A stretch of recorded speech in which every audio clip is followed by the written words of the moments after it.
The Kansas City Approach to Modern Money Theory by L. Randall Wray. Section 3. The Nature of Money. In addition to the 1913 article by Innes mentioned above, we were also influenced by his second article in 1914. Not only does Innes provide the clearest exposition of state money, he includes state money as a category of credit money, posing a universal law of debt.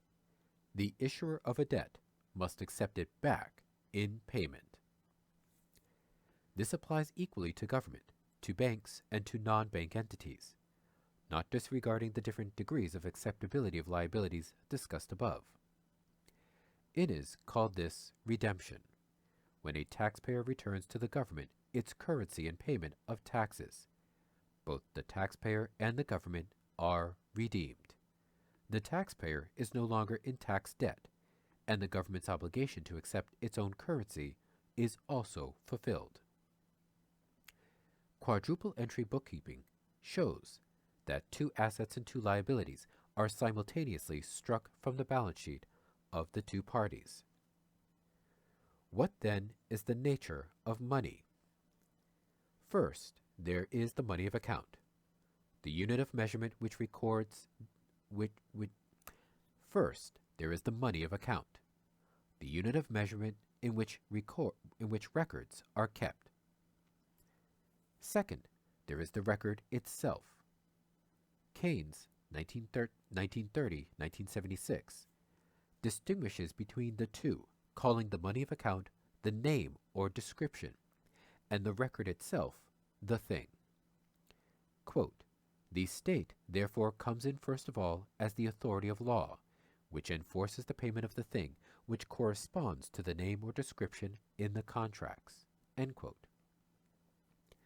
He goes on to state that this has been the case for some 4,000 years, at least. Footnote 14. This is the source of the term modern money, which applies only to the modern period, the past 4,000 years at least. Keynes, 1930-1976. End footnote. This is why MMT begins with the state's money, unlike the circuit approach that begins with private banks, or horizontalism that ignores the important role played by the state in choosing the money of account, issuing the liabilities that reside at the top of the pyramid, and enforcing the private contracts denominated in its money of account. Above, I have discussed the Heinsohn and Steiger proposition that money originated with the rise of private property, an idea that initially appealed to me, but that was at odds with Keynes' speculation and Hudson's research. Sometime during the writing of my 1998 book, we discovered the work of Philip Grierson, a foremost numismatist.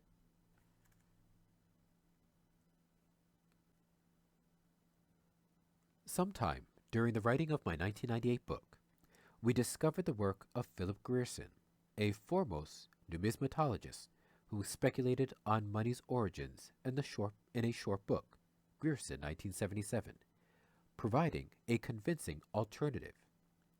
He argued that the notion of measuring debt in a unit of account may have come out of the ancient tribal practice of vergeld. While vergeld fines were measured in kind, he argued that with the evolution to civilization, public assemblies that imposed fines might have settled on a unit of account, such as barley grain unit, to measure debts. This leads nicely into Hudson's story that locates money's origins in the record-keeping of Mesopotamia's temples.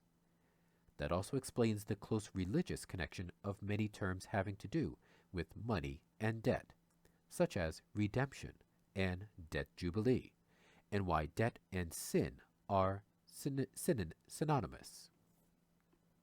Footnote 15. For a remarkably thorough and entertaining account, see Atwood, 2008. End footnote. Money did not rise out of the search for a transaction's cost-reducing medium of exchange, but rather emerged out of debt, which itself is a social relationship. while all human societies have recognized debts to one another. Indeed, so do many other animals. It was a huge jump to monetize debts with a single measuring unit.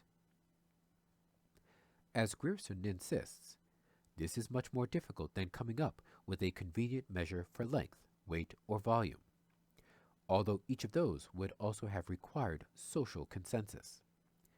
And while there might be a very small number of examples of private institutions creating moneys of account, the Giro money of Northern Europe, discussed by Knapp in my 1990 book, would be an example. As emphasized by Keynes and Goodhart, the rule for the past 4,000 years, at least, has been a money of account chosen by authorities. Stephanie Bell Kelton undertook a search of the British Library to see if Innes had written any other pieces on money, discovering a fascinating tract titled Martyrdom in Our Times, an investigation of the history of punishment in Western civilization. Footnote 16. See Innes, 1932. End footnote. In an important sense, this can be seen as the third part of the trilogy by Innes on money and debt, extending Grierson's analysis that locates the tribal custom of Vergilde as the genesis story for money, as Vergilde is likewise the genesis for modern Western justice systems. Early prisons were not for punishment, but rather were to ensure that families paid fines to the authorities, much as wives were held as bondmaids in Mesopotamia to ensure payments of debts. Footnote 17. Similarly, America's bond market grew out of mortgaged slaves. Collateralized slaves provided most of the credit to early America. See DaCosta, 2019. End footnote. As Innes argued, wide-scale use of imprisonment for the purposes of punishment only dates from the 18th and 19th centuries. Throughout Western history, incarceration was used primarily to hold the accused until trial, or to hold the convicted until debts or fines were paid.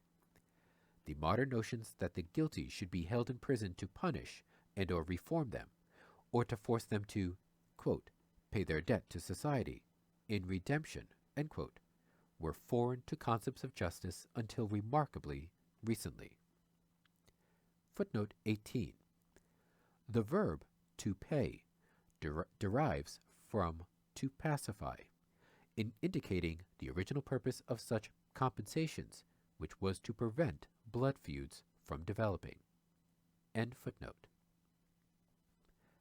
The evolution of justice in the West involved the gradual usurpation of the right of victims to compensation, not to prevent crimes and thereby eliminate the ability to levy fines, but as a revenue source.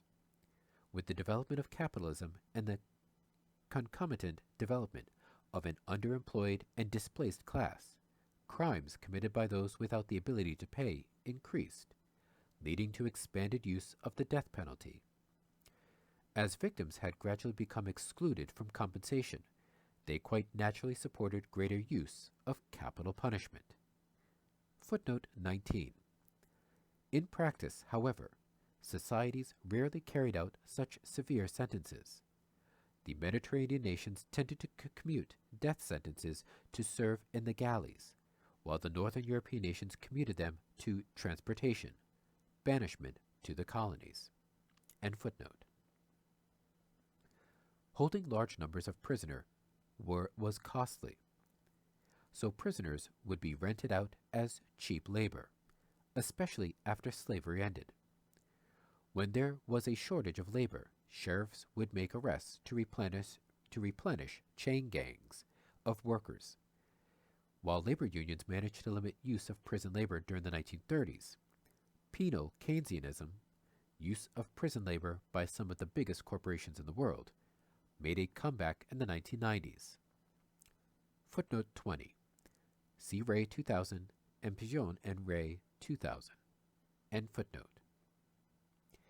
Hence, we can hypothesize that civilization transformed the Virgil tradition along two paths, one leading to modern money and the other to modern incarceration, each with its own notion of debt and redemption. Along the way, we included the work of many others who emphasized the social and debt nature of money, including Jeff Ingham, 2000, and Dudley Dillard, 1980.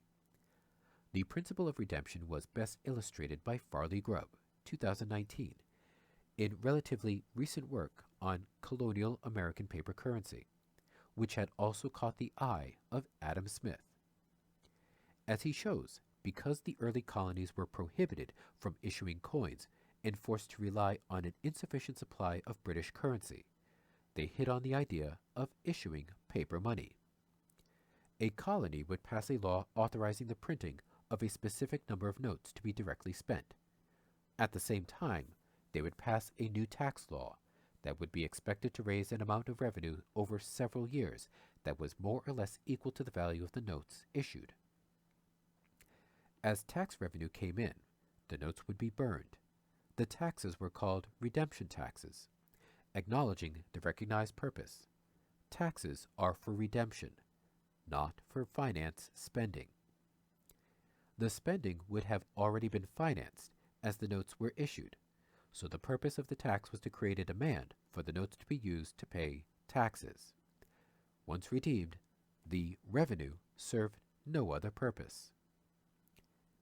Footnote 21. The term revenue, still used today, is derived from an early French term, borrowed into English, meaning come back to or return to. What returns?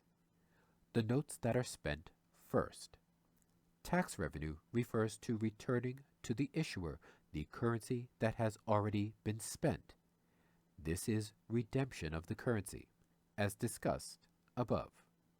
End footnote. Economists have long been blinded by shiny metals when it comes to money, focusing on the precious commodity value of coins. This has led to a commodity money view that seems to support the barter story, as well as providing an erroneous and dangerous misunderstanding of the determination of the value of money. Abandoning the gold standard has long been viewed as the path to inflation, as money's value supposedly became unmoored and reduced to nothing more than trust in irresponsible government. However, careful study demonstrates that, first, money preceded metallic coins by thousands of years, and second, the value of coins usually has not been determined by precious metal content. The first coins were produced under Phidon of Argos in the 7th century BC, Wray, 1990. Footnote 22. Kirk, 1999, has an interesting thesis that coins emerged in ancient Greece out of a political struggle between elite society that relied on social networks and gift exchange and a rising democracy led by city government, the polis. The coinage of precious metal was an intentional challenge to elite dominance, as it used the highest prestige good. Aristocrats used the quantity and quality of the precious metals as a measure of a man's worth in the production of coins, and then distributed these to citizens for use in the agora. See Ray, 2004. End footnote. While use of precious metals in coins was common thereafter, those coins were too valuable to be used in everyday commerce. As in Mesopotamia, most commerce took place through the use of credit, recorded as chalk on slate tallies, with debts settled typically once a year at harvest, or even less frequently. See Mackintosh, 1988, for a study of London during the period 1300 to 1600. European kings relied largely on tally sticks, records of debt, as Innes argued. In any event, coins mostly circulated at a nominal value, well above the commodity value of the coin. The nominal value was set at the public payhouses, that is, at the value the issuing sovereign announced they were worth in payment of liabilities to the authority. This value could be changed simply by announcement, sending the town crier around to cry down the value, which was recognized as an effective and appropriate way to increase the tax burden so long as it was not carried too far. Roman law proclaimed that courts would enforce only a coin's nominal value, not its real precious metal value, as Innes correctly asserted. I have linked continued use of precious metals in coin through the age of conquest to the need to make payments outside the jurisdiction of the coin's issuer, in particular to hire and provision mercenaries. Wray, 1998a. It has long been recognized that the high value of precious metal coins made them particularly useful for paying salaries of soldiers and sailors, with large lump sum and infrequent payments, and once issued they would be redeemed in tax payments. Crawford, 1970. Footnote 23. Quote, coinage was probably invented in order that a large number of state payments might be made in a convenient form. Once issued, coinage was demanded back by the state in payment of taxes. End quote. Crawford, 1970. End footnote. As these soldiers and sailors could be far from home, the embodied precious metal assured they would retain some value abroad, even if the issuer of the coins was lost the war. Footnote 24. See Wray, 1998, Chapter 3, and 2004, pages 252 to 54. End footnote.